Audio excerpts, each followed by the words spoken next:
ইসরায়েলে মঙ্গলবার রাতে ক্ষেপণাস্ত্র হামলা চালানোয় ইরানের বিরুদ্ধে কড়া হুঁশিয়ারি দিয়েছে ইসরায়েলি প্রধানমন্ত্রী বেনিয়ামিন নেতানিয়াহু।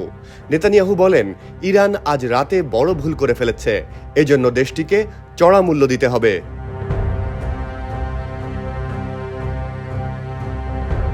মন্ত্রিসভার বৈঠকে ইসরায়েলি প্রধানমন্ত্রী বলেন, ইসরায়েলের শত্রুদের বিরুদ্ধে প্রতিশোধ নেওয়ার ক্ষেত্রে ইসরায়েলের দৃঢ় সংকল্পের বিষয়টি ইরান বুঝতে পারছে না, তারা বুঝতে পারবে। নেতানিয়াহু আরও বলেন, আমরা যে নিয়ম প্রতিষ্ঠা করেছি সেটাই থাকবে।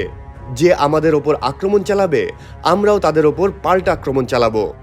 এএফপির প্রতিবেদনে বলা হয়েছে, মঙ্গলবার রাতে ইসরায়েলে একসঙ্গে 180টির মতো ক্ষেপণাস্ত্র ছুড়েছে ইরান।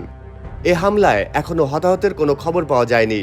দেশে জরুরি অবস্থা ঘোষণা করেছে নেতানিয়াহু সরকার।